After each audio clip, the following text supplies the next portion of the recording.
श्रद्धा, सेवा और शिक्षा, जब ये तीनों धाराएं एक साथ बहती हैं तो एक अद्भुत परिवर्तन होता है। आज हम आपको ले चलेंगे उस ऐतिहासिक यात्रा पर जब योग और आध्यात्मिक शिक्षा के प्रसार के लिए स्वामी परमहंस योगानंद जी ने रांची में योग विद्यालय की स्थापना की। यह केवल एक विद्यालय नहीं था, बल्कि आत्मज्ञान की वह पावन भूमि थी जहां छात्रों को न केवल शास्त्रों का ज्ञान दिया जाता था, बल्कि जीवन के गहरे रहस्यों को समझने के लिए क्रिया योग जैसी प्राचीन साधनाओं में भी प्रशिक्षित किया जाता था। इस प्रकरण में आप जानेंगे कि कैसे एक साधारण से स्वप्न ने हजारों साधकों के जीवन में रोशनी भर दी। स्वामी जी की अटूट श्रद्धा, उनके गुरु के प्रति भक्ति और शिक्षा के माध्यम से समाज को बदलने की उनकी अदम्य इच्छा, इन सब का संगम इस विद्यालय की नींव में समाया है। तो आइए इस प्रेरक यात्रा में हमारे साथ जुड़ें और जानें कि वह कौन सी दिव्य प्रेरणा थी जिसने इस पावन स्थल को जन्म दिया और कैसे योगानंद जी की यह पहल आज भी विश्व भर में आत्मा के जागरण का दीपक प्रज्वलित कर रही है। तुम संगठनात्मक कार्य के इतने विरुद्ध क्यों हो? गुरुदेव के इस प्रश्न से मैं कुछ अचंभित हुआ। यह सच है कि उस समय मेरा व्यक्तिगत मत यही था कि संगठन बरों के छत्ते मात्र होते हैं। यह ऐसा कार्य है गुरुदेव कि व्यक्ति चाहे जो करे या न करे, उसके सिर केवल दोष ही मढ़ा जाता है। तो क्या सारी दिव्य मलाई तुम अकेले ही खा जाना चाहते हो? यह प्रश्न करते समय मेरे गुरु कठोर दृष्टि से मेरी ओर देख रहे थे। यदि उदार हृदय गुरुओं की लंबी परंपरा अपना ज्ञान दूसरों को देने की इच्छुक नहीं होती, तो क्या तुम या कोई दूसरा योग के द्वारा कभी ईश्वर के साथ तादात्म्य कर पाता? वे कहते गए, ईश्वर शहद है, संगठन मधुमक्खियों के छत्ते हैं, दोनों की ही आवश्यकता है। निस्संदेह आत्मा के बिना शरीर व्यर्थ है, परंतु आध्यात्मिक शहद से भरे हुए कार्य व्यस्त मधु छत्तों का निर्माण तुम क्यों नहीं कर सकते? उनके उपदेश का मुझ पर गहरा प्रभाव पड़ा। मैंने प्रकट रूप से तो कोई उत्तर नहीं दिया, पर मेरे हृदय में एक दृढ़ संकल्प उभर आया। समस्त मानव जाति में मैं यथाशक्ति इन मुक्तिदायक सत्यों को वितरित करूंगा जिन्हें मैंने अपने गुरु के चरणों में बैठकर प्राप्त किया है। मैंने प्रार्थना की, हे प्रभु, मुझे आशीर्वाद दो कि तुम्हारा प्रेम मेरी भक्ति की वेदी पर सदा आलोकित रहे और मैं तुम्हारे प्रेम को सभी हृदयों में जगा सकूं। मेरे संन्यास ग्रहण के पहले एक बार श्री युक्तेश्वर जी ने एक अत्यंत अनपेक्षित बात कही थी। उन्होंने कहा था, वृद्धावस्था में तुम्हें पत्नी के साथ का अभाव कितना खलेगा। तुम्हें नहीं लगता कि पत्नी और बच्चों के पालन पोषण के सार्थक काम में व्यस्त गृहस्थ मनुष्य ईश्वर की दृष्टि में प्रशंसनीय भूमिका निभाते हैं? मैंने भयचकित होकर कहा था, गुरुदेव, आप जानते हैं कि इस जीवन में मेरी एकमात्र इच्छा उस विराट प्रेमी को प्राप्त करने की है। गुरुदेव इतने मुक्त हृदय से हंसे थे कि मैं समझ गया उन्होंने केवल मेरी परीक्षा लेने के लिए ही ऐसा कहा था। फिर उन्होंने धीरे धीरे कहा था, इसे याद रखो कि जो मनुष्य अपने सांसारिक कर्तव्यों को त्याग देता है, वह अपने उस त्याग को तभी उचित सिद्ध कर सकता है जब वह उससे कहीं अधिक बृहद परिवार का कोई उत्तरदायित्व स्वीकार करता है। बच्चों की सही शिक्षा का आदर्श मुझे सदा ही प्रिय रहा था। केवल शरीर और बुद्धि के विकास पर ही सारा ध्यान लगाने वाली साधारण शिक्षा के रूखे परिणाम मुझे साफ दिखाई दे रहे थे। नैतिक और आध्यात्मिक मूल्यों, जिन्हें समझे बिना कोई मनुष्य सुख के पास फटक भी नहीं सकता, का प्रचलित पाठ्यक्रम में अभी भी अभाव था। मैंने एक ऐसे विद्यालय की स्थापना करने का दृढ़ संकल्प किया जिसमें बच्चे पूर्ण मानव में विकसित हो सकें। बंगाल के एक छोटे से गांव दीहिका में 7 बच्चों के साथ मैंने उस दिशा में अपना पहला कदम उठाया। एक वर्ष पश्चात 1918 में कासिम बाजार के महाराजा सर मणिंद्र चंद्र नंदी की उदारता के कारण मैं अपने तेजी से बढ़ते शिष्य वृंद को रांची स्थानांतरित कर सका। कोलकाता से करीब 200 मील दूर बिहार में स्थित इस शहर की जलवायु भारत की सबसे स्वास्थ्यप्रद जलवायुओं में से एक है। रांची का कासिम बाजार पैलेस मेरे नए विद्यालय, जिसे मैंने योगदा सत्संग ब्रह्मचर्य विद्यालय नाम दिया था, का मुख्य भवन बना। मैंने प्राथमिक एवं उच्च विद्यालय की शिक्षाओं की व्यवस्था की। इसमें कृषि, औद्योगिक, व्यावसायिक तथा अन्य शिक्षण विषयों के पाठ्यक्रम का समावेश था। आर्षियों की शिक्षा पद्धति का, जिनके अरण्याश्रम भारत के बच्चों के लिए सांसारिक एवं आध्यात्मिक शिक्षा के प्राचीन धाम थे, अनुसरण करते हुए मैंने कक्षाओं की अधिकांश पढ़ाई खुले आकाश के नीचे कराने की व्यवस्था की।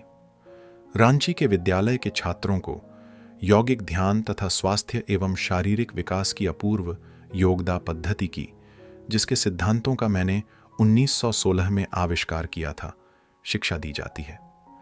जब मैंने यह देखा कि मनुष्य का शरीर भी एक विद्युत बैटरी की तरह ही है, तब मैंने विचार किया कि सीधे मानवीय इच्छा शक्ति से शक्ति संचार द्वारा इसे भी रिचार्ज किया जा सकता है। इच्छा के बिना कोई भी कार्य संभव नहीं है। अतः गति प्रदान करने वाली इस मुख्य शक्ति, इच्छा शक्ति को ही मनुष्य अन्य किसी भारभूत यंत्र सामग्री या यांत्रिक व्यायामों की सहायता के बिना अपने शरीर में नव शक्ति का संचार करने के लिए प्रयुक्त कर सकता है। सरल योगदा प्रविधियों के द्वारा कोई भी सचेत रूप से तत्क्षण अपनी मेरुशीर्ष में केंद्रित प्राण शक्ति को महाप्राण की असीम आपूर्ति से पुनः रिचार्ज कर सकता है। योगदा प्रशिक्षण से रांची के छात्र अच्छी उपलब्धियां अर्जित करने लगे। शरीर के एक हिस्से से दूसरे हिस्से में प्राण शक्ति को स्थानांतरित करने की तथा कठिन आसनों में पूर्ण स्थिर रहते हुए बैठे रहने की असाधारण क्षमता उन्होंने विकसित कर ली। शारीरिक बल तथा सहन शक्ति के ऐसे ऐसे कर्तव्य करते थे कि बलवान युवक भी उन्हें नहीं कर पाते थे। मेरा सबसे छोटा भाई विष्णुचरण घोष भी उसी विद्यालय में पढ़ा और बाद में शरीर, सौष्ठव एवं बल संवर्धन के क्षेत्र में विख्यात प्रशिक्षक बना। उसने और उसके एक चेले ने 1938 से 1939 में पाश्चात्य देशों की यात्रा की और शारीरिक बल एवं स्नायु नियंत्रण के प्रयोगों के प्रदर्शन किए। शरीर पर मन के नियंत्रण की शक्ति का वह प्रभाव देखकर न्यूयॉर्क की कोलंबिया यूनिवर्सिटी तथा अमेरिका एवं यूरोप के अनेक विश्वविद्यालयों के प्राध्यापक आश्चर्यचकित हो गए। रांची में एक वर्ष के अंत में ही प्रवेश पाने के लिए आवेदनों की संख्या 2000 तक पहुंच गई, परंतु उस समय विद्यालय में केवल आवासीय छात्रों की ही व्यवस्था थी और मात्र 100 छात्रों की ही व्यवस्था हम कर सकते थे। इसके बाद शीघ्र ही प्रतिदिन अपने घर से आकर शिक्षा ग्रहण करने वाले विद्यार्थियों की भी व्यवस्था की गई। विद्यालय में मुझे छोटे छोटे बच्चों के माता पिता की भूमिका भी निभानी पड़ती थी और अनेक संगठनात्मक समस्याओं से भी निपटना पड़ता था। ईसा मसीह के वे शब्द मुझे प्रायः याद आते, ऐसा कोई मनुष्य नहीं है जिसने मेरी ओर धर्म वचनों की खातिर अपने भाइयों या बहनों या पिता या माता या पत्नी या बच्चों या जमीन जायदाद को छोड़ दिया हो और उसे 100 गुने घर, भाई बहन, माता, बच्चे, जमीन जायदादें और उन्हीं के साथ लोगों का उत्पीड़न और परलोक में चिरंतन जीवन न मिला हो। श्री युक्तेश्वर जी ने इन शब्दों का अर्थ इस प्रकार बताया था, जो साधक लोक समाज 100 गुने घर, भाई बहन की महत्तर जिम्मेदारियों को उठाने की खातिर विवाह तथा कुटुंब पालन आदि साधारण भोगों में नहीं पड़ता, वह ऐसा कार्य करता है जिसे न समझ पाने के कारण समाज उसे उत्पीड़ित करता है। परंतु ऐसी महत्तर एकात्मता साधक की स्वार्थपरता से ऊपर उठने में सहायता करती है और ईश्वर की कृपा को उसकी ओर आकर्षित करती है। एक दिन पिताजी अपना आशीर्वाद प्रदान करने रांची पधारे, जो उन्होंने इतने लंबे समय से इसलिए नहीं दिया था कि मैंने बंगाल नागपुर रेलवे में पद ग्रहण करने के उनके आग्रह को अस्वीकार कर उन्हें दुख पहुंचाया था। उन्होंने कहा, बेटा, तुमने जीवन का जो रास्ता चुना है उसके लिए तुम्हारे प्रति मेरी नाराजगी अब दूर हो गई। इन आनंदी उत्साही बच्चों के बीच तुम्हें देखकर मुझे हार्दिक आनंद हो रहा है। तुम्हारा स्थान रेलवे टाइम टेबलों के प्राण विहीन आंकड़ों में नहीं, बल्कि यही है। मेरे पीछे पीछे फिर रहे दर्जन भर छोटे छोटे बच्चों की ओर उन्होंने इशारा किया। मेरे तो केवल 8 ही बच्चे थे, कहते हुए उनकी आंखों में चमक आ गई। पर मैं तुम्हारी स्थिति समझ सकता हूं। हमें दी गई 20 एकड़ उपजाऊ जमीन में छात्रगण, शिक्षकगण और मैं प्रतिदिन बाग बगीचे के काम का और अन्य बाह्य कार्यों का आनंद लिया करते थे। हमने अनेक पालतू पशु पाल रखे थे, जिनमें एक हिरण का बच्चा भी था। सभी बच्चे हिरण के इस बच्चे से बहुत प्यार करते थे। मुझे भी उस मृग शावक से इतना प्यार हो गया था कि मैं उसे अपने कमरे में ही सोने देता था। भोर का उजाला फूट पड़ते ही वह शावक दुलार पाने के लिए डगमगाता हुआ मेरे बिस्तर के पास आ जाता था। एक दिन मुझे किसी काम से रांची शहर में जाना था, इसीलिए मैंने उस शावक को रोज के समय से पहले ही दूध पिला दिया। बच्चों से मैंने कह दिया कि मेरे लौटकर आने तक उस हिरण को कोई कुछ न पिलाए। एक बच्चे ने मेरी आज्ञा का उल्लंघन कर ही दिया और हिरण को काफी बड़ी मात्रा में दूध पिला दिया। जब शाम को मैं लौटकर आया तो दुखद समाचार मेरी प्रतीक्षा ही कर रहा था। हिरण का बच्चा ज्यादा दूध पिला देने के कारण मरणासन्न है। आंसू बहाते हुए मैंने अपने उस प्रिय शावक के मृतप्राय शरीर को अपनी गोद में ले लिया।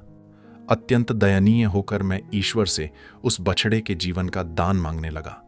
कई घंटे बीत जाने के बाद वह नन्हा सा बच्चा आंखें खोलकर उठ खड़ा हुआ और अत्यंत अशक्त कदमों से चलने लगा। पूरा विद्यालय आनंद से भर गया। परंतु उसी रात मुझे एक गहरी शिक्षा मिली जिसे मैं कभी भूल नहीं सकता। मैं रात 2 बजे तक हिरण के बच्चे के साथ जागा। फिर मुझे नींद आ गई। स्वप्न में वह हिरण आया और उसने मुझसे कहा, आपने मुझे रोक रखा है, कृपा कर मुझे जाने दीजिए, जाने दीजिए। ठीक है, स्वप्न में मैंने कहा। तुरंत ही जागकर मैं चीख उठा, बच्चों, हिरण मर रहा है। बच्चे तुरंत दौड़कर मेरे पास आ गए। मैं कमरे के उस कोने की ओर भागा जहां मैंने हिरण को रखा था। उसने उठने का एक आखिरी प्रयास किया, मेरी ओर लड़खड़ाया और मरकर मेरे कदमों में गिर पड़ा। पशुओं की नियति का संचालन और नियमन करने वाले सामूहिक कर्मों के अनुसार उस हिरण का जीवन काल समाप्त हो गया था और वह उच्चतर योनि में जाने के लिए तैयार हो गया था। परंतु अपनी गहरी आसक्ति बाद में मेरे ध्यान में आया कि यह मेरी स्वार्थपरता थी और अपनी तीव्र प्रार्थनाओं के द्वारा मैं उसे उस पशु रूप के बंधन में जकड़े रखने में सफल हो रहा था, जिससे मुक्त होने के लिए उसकी आत्मा तड़प रही थी। उस आत्मा ने मेरे स्वप्न में आकर मुझसे अनुरोध किया, क्योंकि मेरी सप्रेम अनुमति के बिना या तो वह जाना नहीं चाहती थी या जा नहीं सकती थी। जैसे ही मैं मान गया, वह चली गई। मेरा सारा शोक दूर हो गया। फिर एक बार यह बात मेरी समझ में आ गई कि ईश्वर की इच्छा यह है कि उसकी संतानें सबको उसका अंश समझकर प्रेम करें और भ्रम में यह न माने कि मृत्यु के साथ ही सब कुछ समाप्त हो जाता है। अज्ञानी मनुष्य मृत्यु की केवल दुर्लंघ्य दीवार को ही देख पाता है, जो उसके प्रियजनों को सदा के लिए छिपा देती प्रतीत होती है। परंतु दूसरों को ईश्वर की अभिव्यक्तियां मानकर उनसे प्रेम करने वाला अनासक्त मनुष्य जानता है कि उसके प्रियजन केवल थोड़े से समय के लिए ही ईश्वर के आनंद का उपभोग करने के लिए मृत्यु के अधीन हुए हैं। रांची का विद्यालय एक छोटी सी सादी सी शुरुआत से विकसित होकर अब बिहार एवं बंगाल में सुपरिचित संस्था बन गया है। विद्यालय के अनेक विभाग राशियों के शिक्षा आदर्शों को चलाते रहने की इच्छा रखने वाले लोगों के स्वैच्छिक दान से चलते हैं। मिदनापुर एवं लखनपुर में विद्यालय की विकासोन्मुख शाखाएं स्थापित हो गई हैं। रांची के मुख्यालय में एक चिकित्सा विभाग भी चलाया जाता है, जहां उस क्षेत्र के गरीबों को निःशुल्क चिकित्सा एवं दवाइयां उपलब्ध कराई जाती हैं। विद्यालय ने खेलकूद प्रतिस्पर्धाओं के साथ साथ शिक्षा के क्षेत्र में भी अपनी छाप बनाई है, जहां विद्यालय से निकलने वाले अनेक छात्रों ने बाद में विश्वविद्यालयीन जीवन में अच्छी ख्याति प्राप्त की है। गत 3 दशकों में अनेक सुविख्यात पौर्वात्य और पाश्चात्य स्त्री पुरुषों ने रांची के विद्यालय को भेंट देकर उसका मान बढ़ाया है। वाराणसी के द्विशरीरी संत स्वामी प्रणवानंद जी 1918 में कुछ दिन के लिए रांची आए थे। बाहर खुले मैदान में वृक्षों के नीचे चल रही कक्षाओं के सुंदर दृश्य को और संध्या समय छोटे छोटे बच्चों को घंटों यौगिक ध्यान में निस्तब्ध बैठे देखकर वे अत्यंत प्रभावित हुए। उन्होंने कहा, बच्चों की सही शिक्षा के लाहिड़ी महाशय के आदर्शों का इस संस्था में पालन होता देखकर मुझे अत्यंत आनंद हो रहा है। इस संस्था को मेरे गुरुदेव के आशीर्वाद प्राप्त हों। मेरे पास बैठे एक बच्चे ने योगीराज से एक प्रश्न पूछने का साहस कर लिया।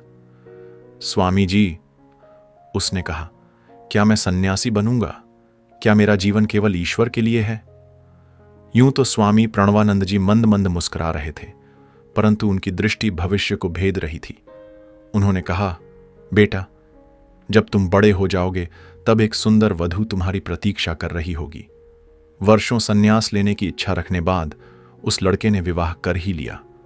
स्वामी प्रणवानंद जी के रांची से प्रस्थान करने के थोड़े दिन बाद मैं उनसे मिलने अपने पिताजी के साथ कोलकाता में उस घर में गया जहां वे कुछ दिन के लिए ठहरे हुए थे।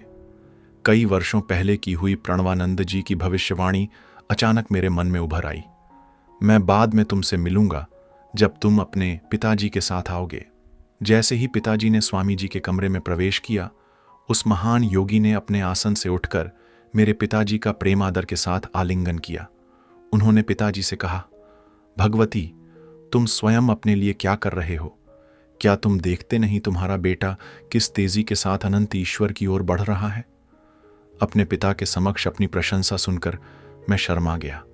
स्वामी जी आगे कहते गए, तुम्हें याद है हमारे गुरु बार बार कहा करते थे, बनत बनत बन जाए।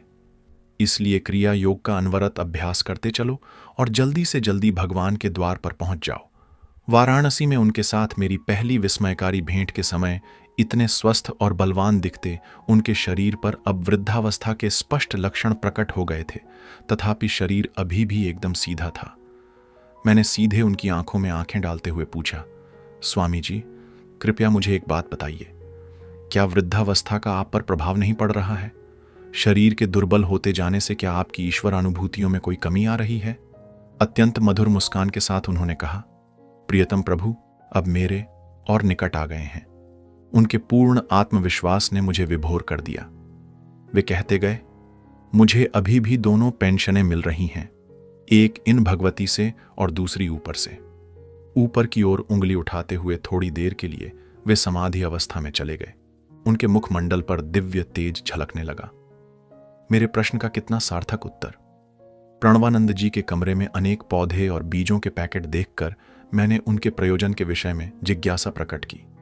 उन्होंने बताया, मैंने काशी हमेशा के लिए छोड़ दी है और अब हिमालय की ओर जा रहा हूं। वहां मैं अपने शिष्यों के लिए एक आश्रम खोलूंगा। इन बीजों से पालक और कुछ अन्य साग सब्जियां पैदा होंगी। मेरे प्रिय शिष्य पूर्ण सादगी के साथ रहेंगे और अपने समय को ईश्वर के साथ तादात्म्य बनाए रखने में बिताएंगे और किसी चीज की आवश्यकता ही नहीं है। पिताजी ने अपने गुरु भाई से पूछा कि वे फिर कब कोलकाता आएंगे। अब कभी नहीं, प्रणवानंद जी ने उत्तर दिया।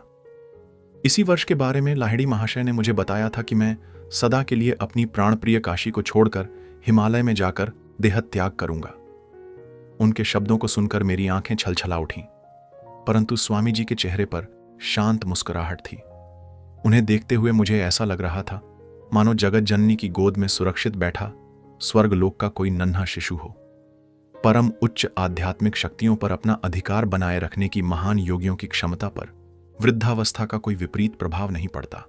वे जब चाहे अपने शरीर का कायाकल्प कर सकते हैं, परंतु फिर भी कभी कभी वे वार्धक्य की प्रक्रिया को रोकने की कोई चेष्टा नहीं करते, बल्कि फिर नए जन्म में कर्मों के बचे खुचे अवशेषों को भोगने की आवश्यकता को मिटा देने के लिए अपने वर्तमान शरीर को समय बचाने के एक साधन के रूप में प्रयुक्त करते हुए कर्मों को मिट जाने देते हैं। इस घटना के कुछ महीनों बाद मेरी मुलाकात एक पुराने मित्र सनंदन से हो गई, जो प्रणवानंद जी का एक अंतरंग शिष्य था। मेरे पूज्य गुरुदेव चले गए, सिसकते हुए उसने मुझे बताया। आर्षिकेश के पास उन्होंने एक आश्रम बनाया और अत्यंत प्रेम के साथ हमें शिक्षा देते रहे। जब हम लोग जरा ठीक से स्थिर स्थावर हो गए और उनके सान्निध्य में तीव्र गति से आध्यात्मिक उन्नति कर रहे थे, तो एक दिन उन्होंने ऋषिकेश में बहुत बड़े जनसमूह को भोज देने का मंतव्य प्रकट किया। मैंने उनसे पूछा कि लोगों की इतनी बड़ी संख्या उन्हें किस लिए चाहिए। यह मेरा अंतिम उत्सव है, उन्होंने कहा। उनके शब्दों का पूरा अर्थ मेरी समझ में नहीं आया। प्रणवानंद जी ने बहुत बड़ी मात्रा में खाना बनाने में हम लोगों का हाथ बटाया। करीब 2000 लोगों को हमने खाना खिलाया। भोज के उपरांत एक ऊंचे मंच पर विराजमान होकर उन्होंने अनंत परमात्मा पर अत्यंत प्रेरणास्पद प्रवचन किया। मैं मंच पर उनके पास ही बैठा हुआ था। प्रवचन के अंत में हजारों लोगों की आंखों के सामने उन्होंने मेरी ओर मुड़कर असाधारण प्रबलता के साथ कहा, सनंदन, तैयार हो जाओ, मैं अब इस शरीर को छोड़ने वाला हूं। थोड़ी देर अवाक रहने के बाद मैं जोर से चीख उठा, गुरुदेव, ऐसा मत कीजिए, कृपा करके ऐसा मत कीजिए, मत कीजिए। जनसमूह मेरे शब्दों पर आश्चर्य करता हुआ चुपचाप बैठा रहा। प्रणवानंद जी मेरी ओर देखकर मुस्कुराए, पर उनकी दृष्टि पहले ही अनंत में लग चुकी थी। उन्होंने कहा, स्वार्थी मत बनो और न ही मेरे लिए शोक करो। मैंने लंबे समय तक खुशी के साथ तुम सबकी सेवा की है। अब तुम लोग खुशी के साथ मुझे विदा करो। मैं अपने विराट प्रेमी से मिलने जा रहा हूं। फिर धीरे से उन्होंने कहा, मैं जल्दी ही फिर जन्म लूंगा। अनंत परमानंद में थोड़ा समय बिताने के बाद मैं इस लोक में वापस आऊंगा और बाबा जी के साथ मिल जाऊंगा। तुम्हें जल्दी ही पता चल जाएगा कि मेरी आत्मा ने कब और कहां नया जन्म लिया है। वे पुनः जोर से बोले, सनंदन, अब मैं दूसरी क्रिया के द्वारा शरीर छोड़ता हूं। उन्होंने हमारे सामने बैठे जनसागर की ओर देखकर आशीर्वाद दिया। अपनी दृष्टि को दिव्य चक्षु की ओर मोड़कर वे निश्चल हो गए। विस्मित जनसमूह सोच ही रहा था कि वे समाधि में निमग्न हो गए हैं, परंतु वे हाड़ मांस के शरीर को छोड़कर अपनी आत्मा को अनंतता में विलीन कर भी चुके थे। शिष्यों ने पद्मासन में स्थित उनके शरीर का स्पर्श किया, पर अब वह उष्ण नहीं था। अब वहां केवल सख्त हुआ ढांचा रह गया था। उसमें वास करने वाला तो अमर्त्य लोक में चला गया था। जब सनंदन ने अपना वृत्तांत पूरा किया तो मेरे मन में विचार आया, द्विशरीरी संत जितने जीवन में उतने ही मृत्यु में भी नाटकीय थे। मैंने पूछा कि प्रणवानंद जी पुनर्जन्म कहां लेने वाले थे। मैं उस सूचना को अत्यंत पवित्र धरोहर मानता हूं, सनंदन ने कहा। मुझे किसी से वह कहना नहीं चाहिए, शायद तुम्हें किसी और तरीके से पता चल ही जाएगा। अनेक वर्षों बाद मुझे स्वामी केशवानंद जी से पता चला कि प्रणवानंद जी नया जन्म लेने के कुछ वर्ष बाद हिमालय में बद्री नारायण चले गए और वहां महान गुरु बाबा जी के साथ रहने वाले संतों में शामिल हो गए। जैसे एक बीज धीरे धीरे विशाल वटवृक्ष का रूप ले लेता है, वैसे ही स्वामी परमहंस योगानंद जी के सपनों से उपजा रांची का यह योग विद्यालय आज भी आध्यात्मिक साधकों के लिए प्रकाश पुंज बना हुआ है। यह केवल एक शिक्षण संस्थान नहीं, बल्कि आत्मिक विकास और क्रिया योग साधना का दिव्य केंद्र है, जहां से अनगिनत जीवन आलोकित हुए हैं। स्वामी जी की दृष्टि में शिक्षा का उद्देश्य केवल विद्या अर्जन नहीं था, बल्कि आत्मा के भीतर छिपे हुए दिव्य प्रकाश को प्रकट करना था। इस विद्यालय की स्थापना के पीछे उनका संकल्प, उनकी श्रद्धा और उनके गुरु के प्रति उनकी निष्ठा, सब कुछ हमें यह सिखाता है कि जब कोई उद्देश्य पवित्र होता है तो सारा ब्रह्मांड उसकी सिद्धि के लिए मार्ग बनाता है। इस प्रेरक यात्रा के अंत में हम आपको आमंत्रित करते हैं कि आप भी इस ज्ञान और साधना के मार्ग पर आगे बढ़ें, क्रिया योग के रहस्यों को जानें और अपने भीतर छिपे हुए दिव्य प्रकाश का अनुभव करें। अगले प्रकरण में हम और गहराई में उतरेंगे, जहां नए अनुभव और आध्यात्मिक रहस्य आपका इंतजार कर रहे हैं। तब तक मन को शांत रखें, आत्मा को जागृत करें और इस पावन यात्रा में हमारे साथ बने रहें। धन्यवाद।